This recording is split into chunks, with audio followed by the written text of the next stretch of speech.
Here I have TCL 30 SE, and today I'm going to show you how to change video resolution in camera on this device.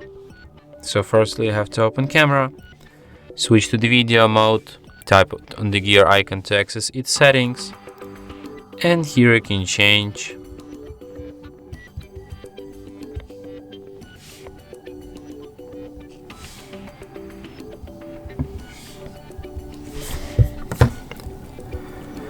and here in settings you can change video quality.